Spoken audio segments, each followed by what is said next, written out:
इस राष्ट्रीय सम्मेलन में मुख्य अतिथि के रूप में आए थे माननीय मंत्री ग्रामीण विकास और पंचायती राज श्री नरेंद्र सिंह तोमर जी। हम सब उनके आभारी हैं।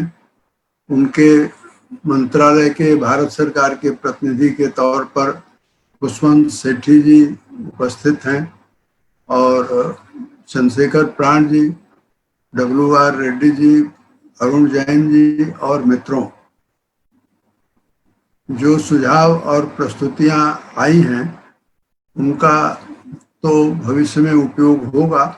मैं 2-3 बातें कह करके और अपनी बात पूरी करने की कोशिश करूंगा। पहली बात यह है कि देश के प्रधानमंत्री का जो नाम है वो नरेंद्र है और पंचायती राज विकास मंत्री का भी नाम नरेंद्र है। तो 2 नरेंद्र मिलकर इस देश की काया पलट के लिए कोशिश कर रहे हैं और हम उनके सहयोगी बनने का प्रयास कर रहे हैं। ये इस राष्ट्रीय सम्मेलन की मुख्य भावना है। और पंचायती राज मंत्रालय, जैसा खुशवंत सेठी जी ने कहा, पिछले 5-6 सालों से एक नए विजन से काम कर रहा है और वो विजन दिखाई भी पड़ रहा है। ये पहले नहीं था। अब ये सम्मेलन उस विजन में सहयोगी की भूमिका निर्धारित करने के लिए हुई है।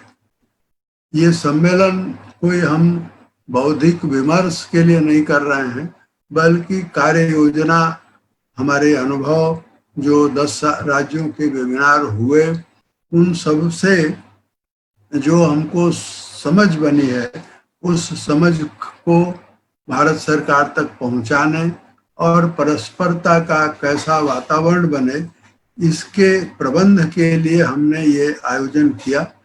और इस आयोजन को अगर हम अंडरलाइन करना चाहें तो मैं आपको याद दिलाऊंगा कि 115 साल पहले लोकमान्य तिलक, जिन्हें हम बाल गंगाधर तिलक के रूप में भी जानते हैं, जिनका 100 साल अभी पुण्यतिथि उनकी 2 अगस्त को मनाई गई, ये उन्होंने एक वाक्य कहा था, स्वराज्य हमारा जन्मसिद्ध अधिकार है।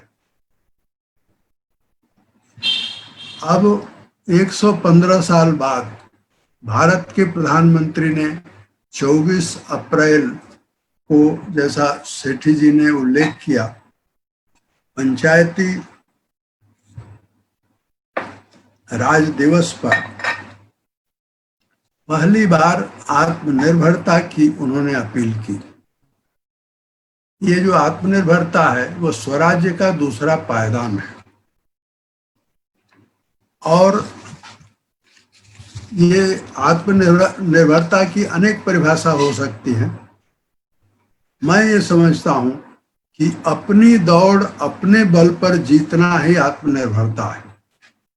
तीसरी सरकार अभियान का यही प्रयास है कि गांव के लोग अपनी दौड़ एक संवैधानिक व्यवस्था में सरकार के सहयोग से परस्परता का भाव उत्पन्न करके जीते। और ये जो भाव है वो 24 अप्रैल को पीएम ने जो आह्वान किया, किसी संस्था ने क्या किया मुझे नहीं मालूम, उस आह्वान को पूरा करने के लिए कि क्या हो रहा है ये भी मुझे ज़्यादा नहीं मालूम है, लेकिन मुझे ये मालूम है कि उस आह्वान के बाद 17 मई से तीसरी सरकार अभियान ने जो सिलसिला चलाया, उसका एक महत्वपूर्ण पड़ाव आज आ गया है। और मैं ये सवाल तो नहीं उठाऊंगा कि 70 साल में हम भारत आत्मनिर्भर क्यों नहीं हुआ, लेकिन मैं ये जरूर कहूँगा कि महात्मा गांधी, जेपी, पंडित दीनदयाल उपाध्याय, डॉक्टर राम मनोहर लोहिया के जीवन में अगर कोई आप समानता खोजना चाहते हैं तो लोक जागरण उनमें समान रूप से उपस्थित था। और ये अभियान भी लोक जागरण का एक प्रयास है। और ये ये अभी जो प्रयास है उसकी अगर मैं तुलना करूं तो चित्रकूट में जो मंदाकिनी बहती है उससे इसकी तुलना की जा सकती है। मंदाकिनी बहती है लेकिन कल कल छल छल शोर नहीं मचाती। तीसरी सरकार का अभियान भी एक मंदाकिनी का प्रयास है जो निरंतरता है, इसमें बहती रहती है, परंतु आत्म प्रचार से हम दूर हैं। और इसलिए ये जो तीसरी सरकार का अभियान है, इस अभियान को मैं नहीं जानता कि आप कितना मुझसे सहमत हैं, लेकिन मैं इसको इस रूप में देखता हूं कि जिस सपने को अपने सामने रखकर महात्मा गांधी ने स्वराज्य की लड़ाई लड़ी थी, वो सपना 1947 में अधूरा रहा और वो आज तक अधूरा है। यानी राज्य व्यवस्था की जो पुनर्रचना होनी चाहिए थी, जिस पुनर्रचना में गांव केंद्र होता, गांव से सत्ता निकल करके दिल्ली तक पहुंचती, ये जो सपना था, उस सपने को दरअसल एक अच्छा प्रयास मिला जब 73वां संविधान संशोधन हुआ। संयोग की बात है कि 26 नवंबर 2020 को इस संविधान का 70 साल होगा और हम 70 साल में चल भी रहे हैं। संविधान का विकास भी हो रहा है। 73वें संविधान संशोधन से संवैधानिक विकास का एक सबसे बढ़िया उदाहरण है। महात्मा गांधी की ग्राम स्वराज संबंधी कल्पना को अगर पंडित जवाहरलाल नेहरू ने समझ पाते तो पहले दिन से ही भारत सरकार ग्राम स्वराज के लिए कमर कस लेती, परंतु हुआ नहीं। देर से ही सही। मैंने कहा कि प्रधानमंत्री भी नरेंद्र हैं और पंचायती राज विकास मंत्री भी नरेंद्र हैं, तो मैं फिर से कहता हूं कि दो नरेंद्र द्वय ने इसका बीड़ा उठाया है और मैं उम्मीद करता हूं कि ये सफल भी होंगे।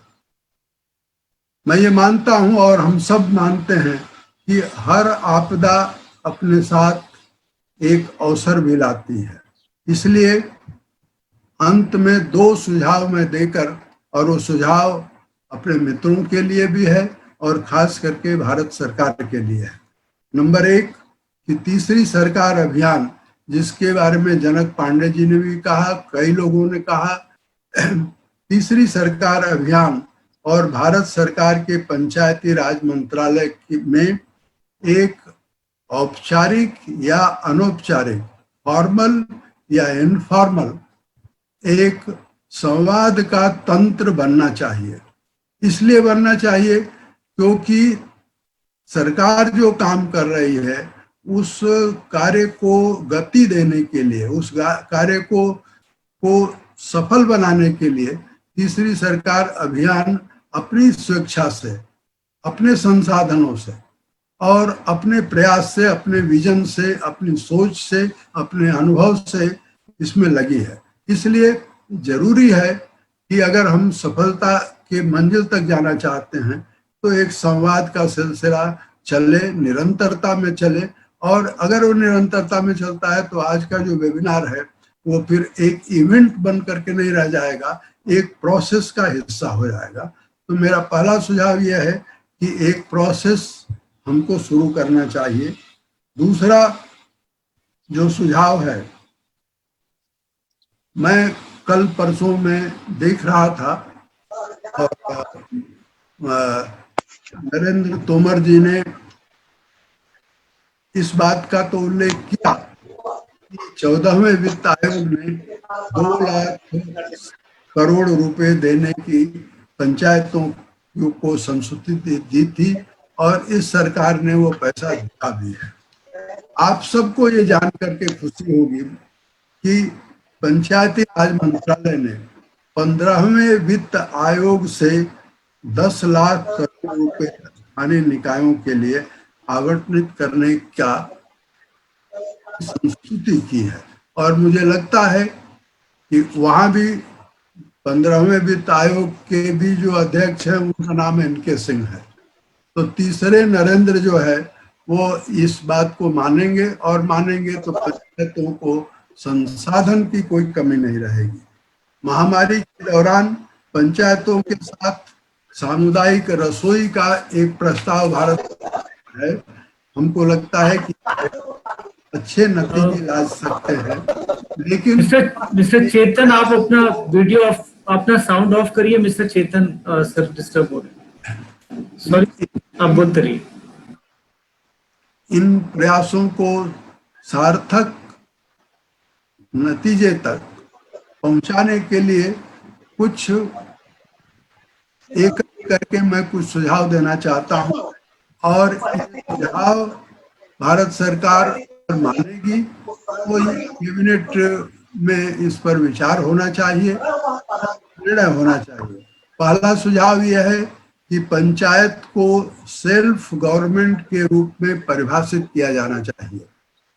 ये जो पहला सूत्र है कि पंचायत को सेल्फ गवर्नमेंट के रूप में परिभाषित किया जाए, इसका विस्तार से हम जब जरूरत होगी या वेबिनार के बाद मंत्रालय को दे देंगे। दूसरा सुझाव यह है कि राज्य वित्त आयोग की सिफारिशों की समीक्षा, राज्य वित्त आयोगों की सिफारिशों का हो क्या रहा है, इसको रिव्यू करने की, और उसमें जो अगर कोई कहीं मिसिंग लिंक है तो उसको दूर करने की जिम्मेदारी भारत सरकार की है। तीसरा सुझाव है कि पंचायत प्रतिनिधियों के विरुद्ध कार्रवाई करने के लिए राज्य सरकारों से अधिकार लेकर लोकपाल की नियुक्ति की जानी चाहिए। और मैं समझता हूं कि सेठी जी इस बात से अवगत होंगे कि जम्मू कश्मीर का जो नया कानून बना है 2018 में, और आज मेरी समझ में पंचायत का सर्वश्रेष्ठ कानून, जिसमें पंचायतों को ज्यादा से ज्यादा अधिकार संविधान के 73वें संविधान संशोधन से जो 29 विषय दिए गए थे उसमें से 23 या 24 विषय भी जम्मू कश्मीर के पंचायतों को दे दिया गया। पर उसी कानून में लोकपाल की भी व्यवस्था है, इसलिए वहां का जिलाधिकारी अब किसी पंचायत को, प्रतिनिधि को या सरपंच को वो हटा नहीं सकता। अगर सरपंच के खिलाफ शिकायत है तो वो लोकपाल जांच करेगा, लोकपाल राज्यपाल को अपनी रिपोर्ट देगा और उसके बाद कार्रवाई होगी। तो इस तरह से पंचायतों को का सशक्तिकरण करने का अर्थ यह है कि हम लोकपाल की व्यवस्था करें। और ये W.R. रेड्डी जी ने भी सशक्तिकरण के अनेक सुझाव दिए। चौथा जो मेरा सुझाव है कि ग्राम स्तर की पंचायत व्यवस्था में न्याय पंचायतों का प्रावधान अनिवार्य किया जाए। बहुत सारी राज्य सरकारें न्याय पंचायतों से अपना पल्ला झाड़ ले रही हैं। पांचवा सुझाव है सरकार एवं सेल्फ गवर्नमेंट के संबंधों की समीक्षा की जाए। छठवां, पंचायत कार्डर का प्रावधान जब तक नहीं होगा तब तक पंचायतें लूली और लंगड़ी बनी रहेंगी। सातवां, पंचायती राज व्यवस्था को मजबूत करने के लिए संविधान में संशोधन, जो 73वां संविधान संशोधन में कुछ कमियां रह गई हैं, तो संविधान संशोधन में प्रस्तुत ये जरूरी हो गया है।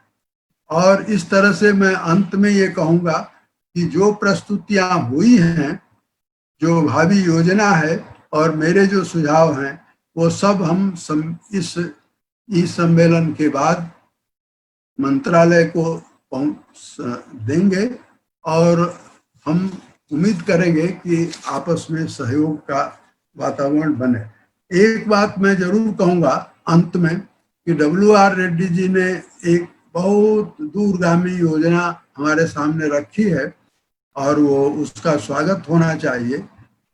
लेकिन मेरा कहना यह है कि दूरगामी योजना बने और उस पर काम भी हो, परंतु हमें तत्काल पंचायत राज प्रणाली को ज्यादा से ज्यादा सशक्त करके इस संकट से और आत्मनिर्भरता की दिशा में बढ़ना चाहिए। मैं यहाँ अपनी बात पूरी करता हूँ। आपने अवसर दिया, मैं आभारी हूँ।